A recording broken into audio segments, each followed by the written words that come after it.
पिछले 48 घंटे के अंदर पाकिस्तान में आर्मी की 3 बड़ी मीटिंग्स हुई हैं। पाकिस्तानी सेना में हलचल बहुत तेज हो गई है। पाकिस्तान में फौज का बड़ा मूवमेंट होने वाला है।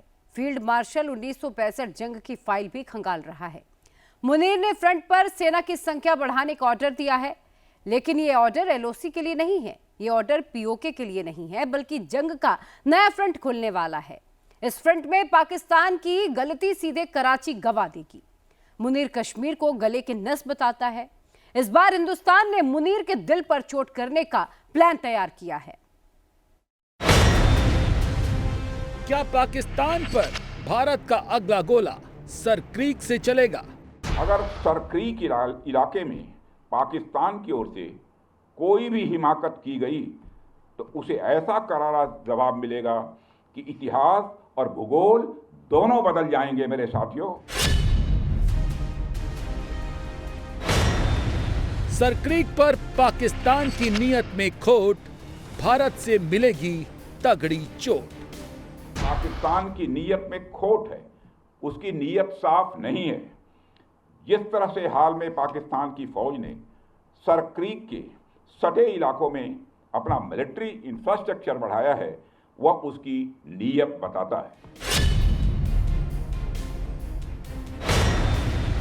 क्या पाकिस्तान पर अगला अटैक पीओके पर नहीं, कराची पर होगा?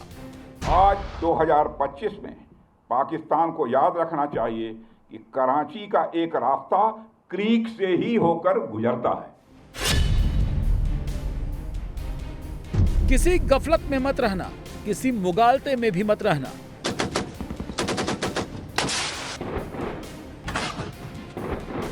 अब की जो होगा, पाकिस्तानियों नोट कर लो, हिस्ट्री बदल देंगे, भूगोल बदल देंगे, पाकिस्तान का नक्शा बदल देंगे।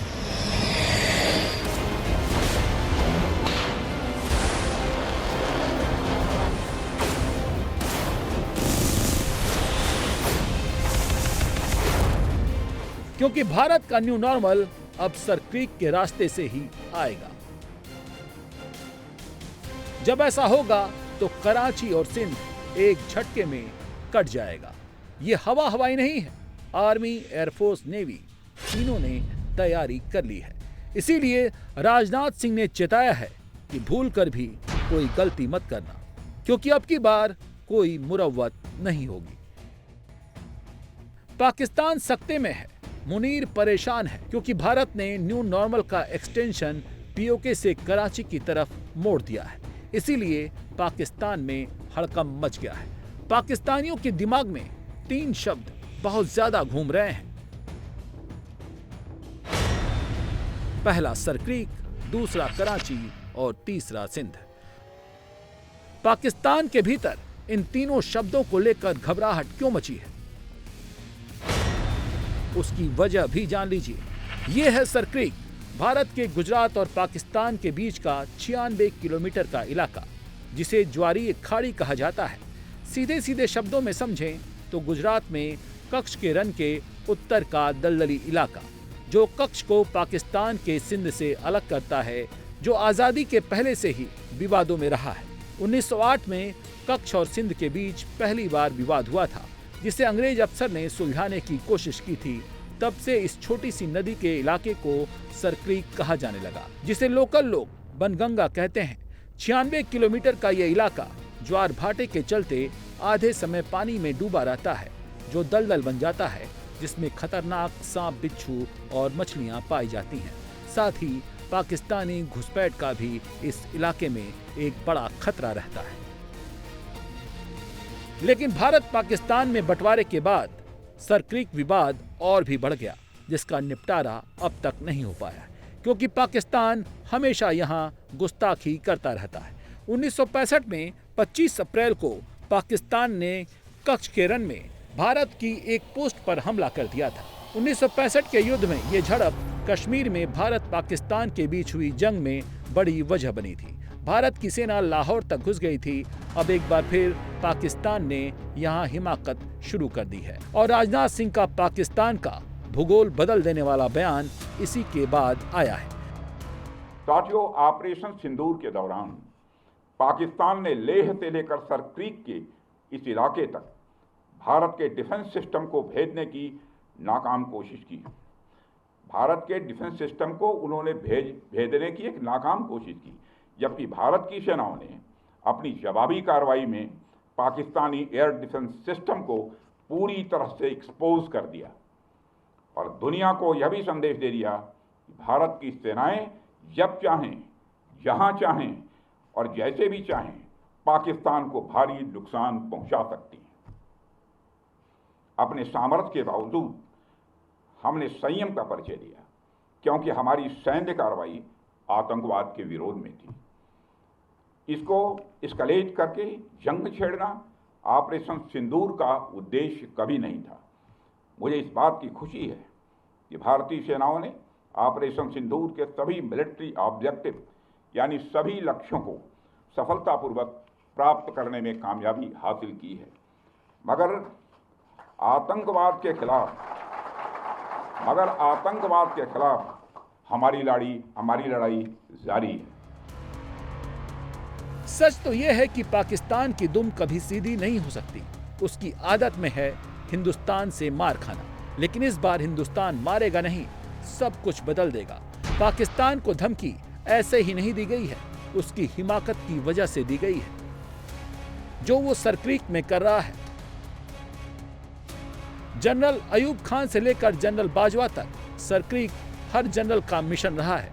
अब फील्ड मार्शल असीम मुनीर ने इसको अपना टास्क बना दिया है, क्योंकि अगर उसको पाकिस्तान का हीरो बनना है तो सरक्रीक को जीतना होगा।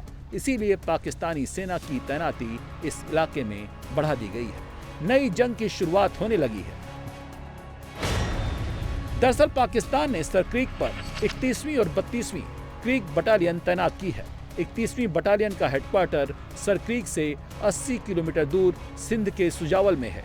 ये बटालियन सरक्रीक के उत्तरी इलाके से कराची के कुरंजी क्रीक कैंटोनमेंट तक दलदली जलमार्गों और तटीय इलाकों में गश्त करती है। 32वीं क्रीक बटालियन का हेडक्वार्टर सरक्रीक से 50 किलोमीटर दूर सिंध के धारों में है, जहां पैदल और नेवी के सैनिकों की यूनिट है। पाकिस्तान ने सरक्रीक में कोस्टल बोट, रडार मिसाइल और एयर डिफेंस सिस्टम तैनात कर दिए हैं। 2019 के बाद 4 मरीन असाल्ट क्राफ्ट यानी जंगी जहाज यहां तैनात हैं। दिसंबर 2023-24 के बीच सरक्रीक में हरामी नाला और बंधाधोरा जैसे वाटर चैनल्स में नई बोट पोस्ट बना दी है। हर चौकी पर 6 से 7 मरीन्स तैनात रहते हैं।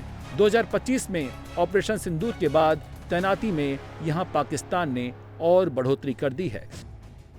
इसी के बाद से ही भारत का पारा गर्म हो गया है, क्योंकि पाकिस्तान ने ये गुस्ताखी सारे इंटरनेशनल कानून को ताक में रखकर शुरू कर दी है। दरअसल ये जो लाल लाइन दिख रही है, यही है सरक्रीक की वो लाइन जिसको मुनीर क्रॉस करना चाहता है। सरक्रीक की लंबाई 96 किलोमीटर है। सरक्रीक सिंध और गुजरात को अलग करती है, लेकिन इस लाइन को पाकिस्तान 1947 से नहीं मानता है। दोनों ही देश इस समुद्री सीमा को अलग तरह से देखते हैं। भारत कहता है कि दोनों के बीच में सीमा खाड़ी के बीच से तय होनी चाहिए।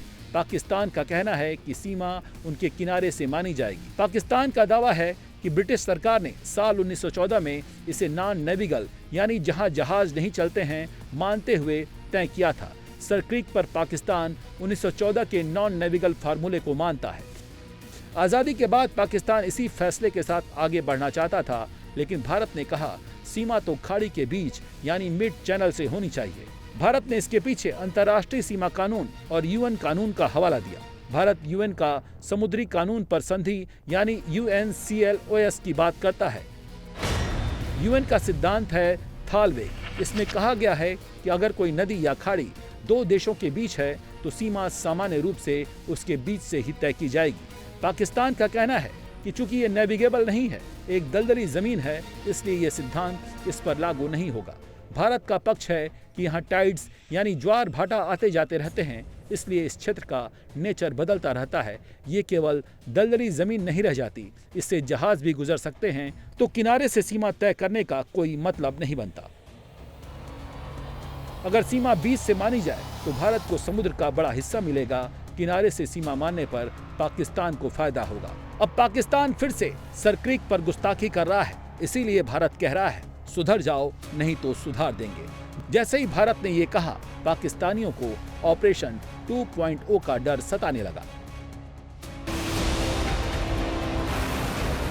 ऑपरेशन सिंदूर 1.0 में सिर्फ आर्मी और एयरफोर्स ने ही अपना हाथ दिखाया था, उसी से वहां पर तबाही मच गई थी। मजेदार बात यह है कि उस दौरान कराची पर नेवी के हमले की अफवाह उड़ी थी और उसी से ही पूरे पाकिस्तान में पैनिक मच गया था। अब जरा सोचिए, अगर इंडियन नेवी ने सरक्रीक के रास्ते अटैक कर दिया तो पाकिस्तान का क्या होगा। यही